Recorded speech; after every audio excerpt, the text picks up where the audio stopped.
Okay, everybody, Big June from Brooklyn, BlackRen.com. We here with one of the founders of BlackRen, actually, Rotronik. I want to apologize so badly for calling you Rotronik for like 3 years. I've been calling you Rotronik. I didn't know that. I know, but I was talking to Dwayne, and he was like, I said, "Oh, you mean Rotronik?" He said, "Yeah, Rotronik." I said, "I'm so sorry." And then I did it again because gun seller, and I just called them gunsler, and you just like, yeah, gun seller. Like, okay. Everybody's going to kill me. I'm bad with names, though. But this is definitely Rotronik. You want to give me your government, or you just... Ron Crowdy. All right. Yeah, I mean, there's no secret. All right. Now, let's just first jump into the fact that you were actually instrumental in doing a lot of the graphics for BlackRen.com. Yeah, well, Seti and I have known each other for, I don't know, since like 99, 2000. And he approached me about doing the when he was starting to do a blog, and he wanted to leave doing just a blog spot thing off of Google. He approached me about doing design work, and I have a company, so myself and a friend of mine, my right-hand design person, we put together the original BlackRen, and then the latest version of BlackRen, as you see it now. That was our thing. Which we love, by the way. Which we love. Yeah. I love the format on it. Yeah. Well, it's a template, but we modified it to BlackRen specifications. Now you say you have a company doing graphics. Yeah, Smart Bomb Creative Studio. Been in business since 99, 2000. Wait, that was when you came to New York? I got here in 94. 94. So you're from... Flint, Michigan. All right. Yeah, holding it down for Flint Town. All right. But yeah, I had a company, previous to that, I had a company called 52mm with a couple other people. And we basically splintered off and started Smart Bomb with a friend of mine. And continued on and did a lot of work in the music industry, and moved on to business. Of course, like back then it was more print related stuff, and now it's probably 90% internet and video. So who'd you work for? Drop some names. We love when you drop names. Who'd you work for? I would say I claim the fame is Ghostface Killer, Iron Man album package, Company Flow, Fun Crusher Plush album package, and LP's latest one, Cancer for Cure. And then I just finished working with Usher doing the Looking for Myself album package and singles. So wait, so you did the graphics on all their album covers? Yeah, well, art direction and creative direction. So, I'm either overseeing it or involved in some way. So I've put everything together, and what you see is the final version of myself and a group of people that came together to create whatever needs to be created. So you're saying you're the boss man? In a sense, yeah. HNIC? You're HNIC up here? Okay. All right. See, I heard that. He was in charge. Yeah, so it's like, you interface. It's an interface type of thing. You come up with the idea, and you have a vision, you work with the artist, and you say, like, hey, this is what we think we're going to do. Artist puts in their pros and cons, and give them a couple ideas, give them a couple different directions for where you want to go. They say yes or no. And if they say yes, then you solidify those things based on all the stuff provided. So if it's a you have a photographer, photo shoots, illustrators, and then we put together all that stuff into a design package, which would be the cover art, all the text that goes in, like thank yous and credits for the album, and then everything else, like all that stuff has to be built and then put together to be formatted so that it comes out for the people to consume.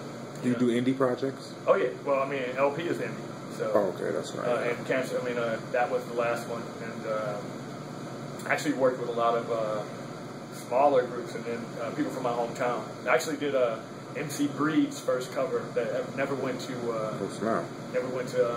print. It was actually done, and then they only used the back cover because the label changed the front cover at the last minute. So. All right. So you said you had a Smart Bomb. Smart Bomb Creative Studio. That's currently what the company is called. That's for the graphics. That's for graphics. But you're a premier DJ for BlackRen.com. So How did you get into DJing?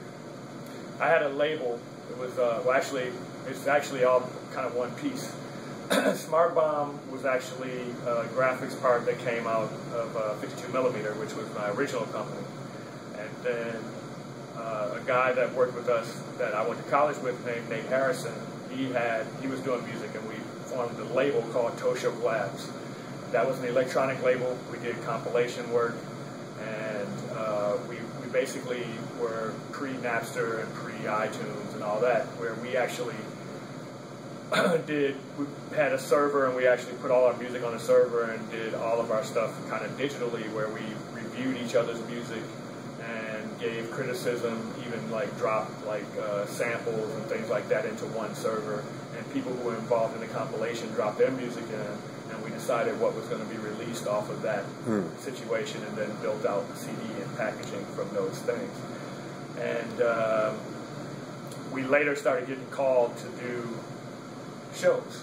So neither one of us were prepared to do anything like that, but we weren't going to give up the opportunity. So we basically put everything on CD, and I bought a CD mixer and basically started teaching myself how to mix. Wait, what year was this? What year was that? It was probably 98, 99. 98. Yeah, it would be 98, 99, because I remember when, the millenniums, the 2000s, we had a party, and I had a DJ mixer at that time. So I'd say around that first time was when we were starting to do stuff, but it was real rudimentary. It was because we were like creating our own stuff, so we could do pretty much anything we wanted. We weren't really following any rules like,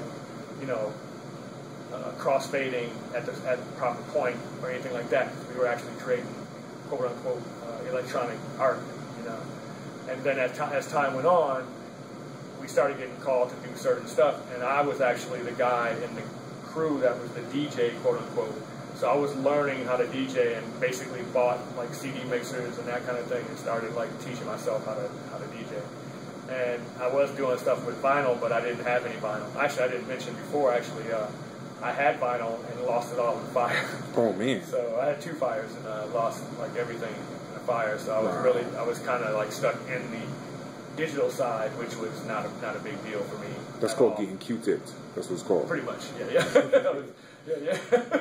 So yes, I was like really learning how to DJ. I would carry this big giant Newmark CD mixer all over the place, and that's when I would do my performances. And it would be like a combination of our own music along with stuff that was favorites, from either our favorites or what we thought was good for the night. And but it's true that you were actually mixing stuff off of your laptop for a while. Yeah, I was working with Traktor since the inception. I don't even remember. It was definitely in the early 2000s. Like I was working with Traktor. I had a titanium. So I would say whenever the titanium computer came out, that's when I was starting to rock titanium, like Macintosh titanium, which is like 5 back. It's like the aluminum unibody, the aluminum previous to that, and the titanium. So it was like 2 different versions of that. And so I was using Traktor then, and I basically was running 2 decks off of a Traktor on the computer, and running them into 2 channels on any mixer. So I was basically using the 2 decks as 2 different turntables. All right, now that sounds like a lot of DJ jargon. I am not a DJ. All it is like if you have 2 turntables, you're cross-fading from one side to another. So one turntable is playing a track, the other turntable is whatever's going to play next, or if you're going to scratch or whatever you're going to do. Same thing applies for what I was doing on a laptop. Like I had 2 decks on the laptop, which would be the 2 turntables. Okay. So one is coming off of this side playing, and then when the next one's ready, or when I feel as though I'm going to cut in on, and I was learning to cut on beat, then I would switch it over to that and keep it continuous. And the program you use is called Traktor? Yeah, by Native Instruments. And actually, I've never really done anything that. I've worked in Serato like once or twice, and I used Ableton Live when I was actually doing live shows. When we moved out and started really doing live shows for real. But Traktor has always been the software of choice as far as like DJ software. Okay. And so now from there I use the controller, the S4 and the S2 I've used the Best-Tax DCI because it's all about, I think, tactile. No one really wants to see somebody just pressing buttons on a computer. So, I mean, nobody really. I don't think people really look, but they do. Generally, like I think it's more fun and more interesting, and also much more. I think there's a certain level of challenge, and also an understanding of like how things work and how things should. How you're rocking a crowd or whatever. When you're actually using some sort of equipment that is actually tactile.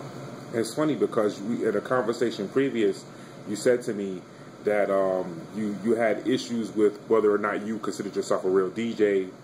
Yeah, I actually would say that I'm a controllerist, and that's actually a new term that's come around with people who actually use controllers, which are basically hardware units that actually are set, like MIDI controllers that are actually set to use software.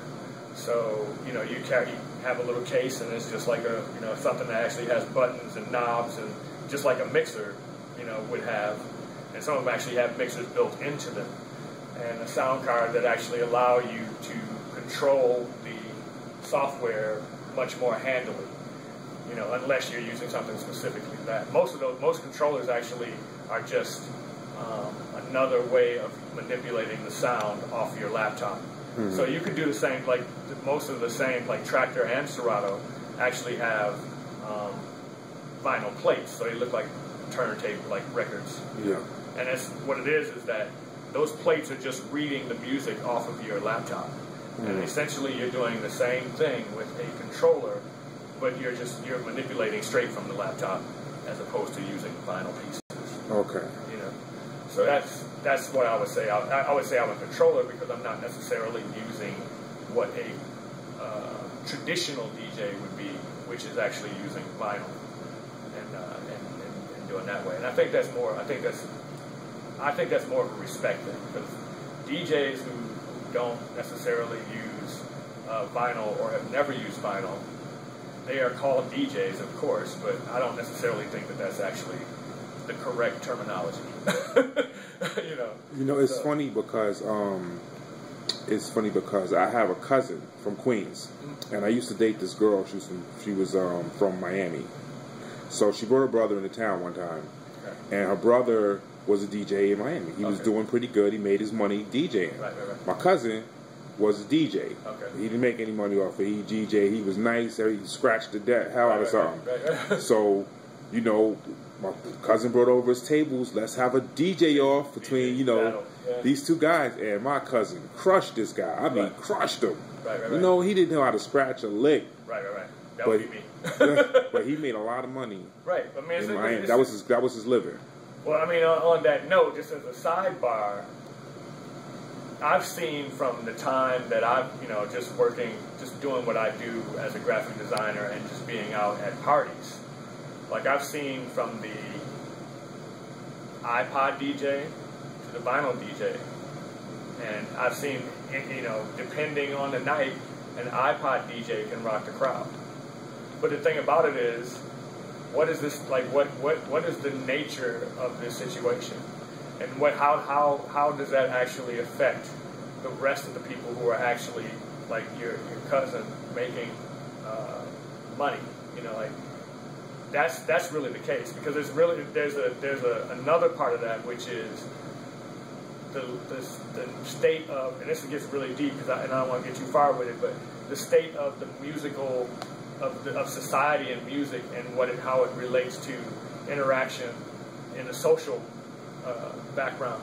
Because even to this day, where I DJ now, people come up and request, and they want to hear what's on the radio.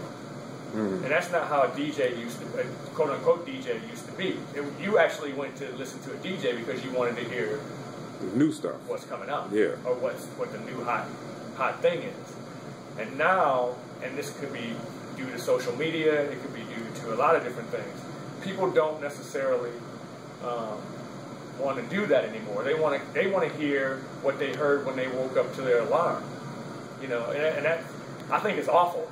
Number one, because it's like You know, it's like you're closing your mind to new things and creativity. You know, and this really, I don't know. I feel like in the long run, it's going to hurt our society.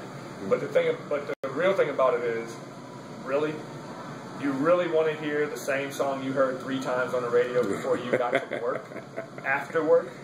Because I don't think that's kind of irrelevant to me. Like, it's really, why don't you go enjoy the night with your friends, and hear the background music, and something may catch your ear, and you know, you may hear something that you heard before, and so on and so forth. Whether it's like a vintage track or something that's going like, oh man, somebody's telling me about this song, I want to hear it, and so you know, and that kind of thing.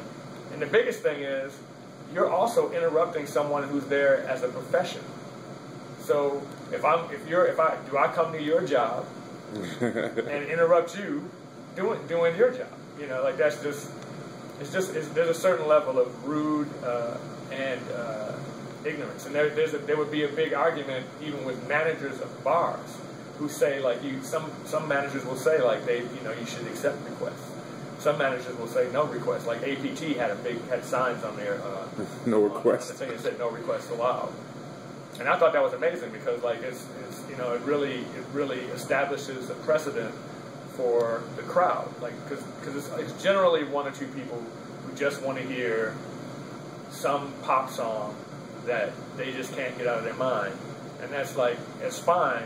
But it's not the right. I'm not your personal radio show. So if I was to actually take every request like that, I'm no longer doing my job.